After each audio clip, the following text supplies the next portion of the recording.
Hello everyone, how you're doing today? Nothing serious, just wanted us to have a chat. When I was much younger, maybe like 10, 15 years ago, if you ask me, I will always say, um, so long as the man loves you, it doesn't matter what the family thinks, go ahead and marry him. After all, he's the one you are getting married to, not the family. But today, like this, if you ask me that same question, I would tell you that if the family doesn't like you, if they obviously show you that they don't like you, if they don't approve of you, my dear, run. He is not the last man on earth. Yes, it is him you are getting married to. This advice applies to both male and female, but I'll advise women the most on this particular subject because most times when you get married, you are being married into the man's family. So you are obviously going to have more encounter with your husband's family. For instance, when you have to travel to the family house, you have to see his parents, his siblings, and all of that. So he affects the women the most. Do you get? Okay.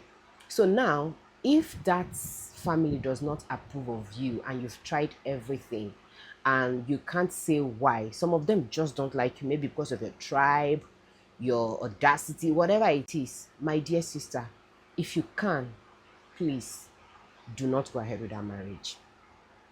Because trust me, the storm will come. Who are you going to run to? They will frustrate you out of that marriage, one way or the other. If you are married to a family that is obviously wicked and they've made up their mind that they don't like you are going to be fighting battles from one battle to the other from the day one of that marriage. Is it worth it? Marriage is meant to be enjoyed. So you now get into a family where it's from one battle to the other.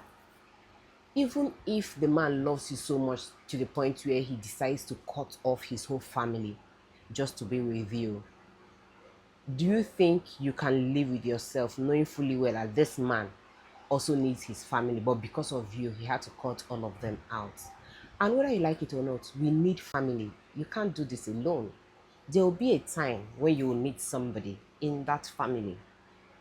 I'm saying this thing because of some of the stories I've heard, some of the things I've seen with my own eyes out there. The experience people are going through, marrying into a bad family is very bad. One of the greatest blessing you can have as a wife is marrying into a God fearing, loving family. You can never, you will not understand until you hear other people's story.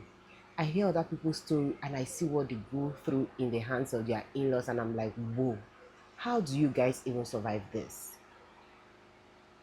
Marrying into a bad family is bad though. You don't want to get yourself into that kind of wahala. And most time when you are trying to get married into a family and your parents are telling you, no, don't get married into this family, blah blah blah blah blah. Take your time to ask why. Because at times they may be seeing what you are not seeing. Sorry. They may be seeing what you are not seeing. Take your time to find out why. If you are marrying someone, be sure that this man is willing to protect you from family and friends, because it's easier when your husband is protecting you. You just hold your peace. You don't even have to say anything to them. He's fighting them on your behalf. But when he takes sides and you are now the stranger in that family, it kills.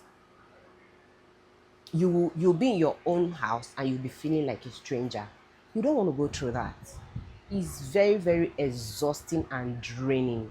Like, I've heard people's stories and I can't help but shake my head. So, my dear, if you are not yet married, open your eyes wide. Another thing is, make sure you are getting married to a man or a woman that is submissive to someone, that fears God, and at least have someone that he can listen to. Because if he doesn't listen to anybody, doesn't listen to his parents, does not have anyone that you can report him to. I'm not saying go about reporting your husband, but there may be some issues that you are not able to handle on your own, that you will need somebody to interfere. Who is that person? Do you understand? That aside, I just felt it's been a while we spoke. I needed to do some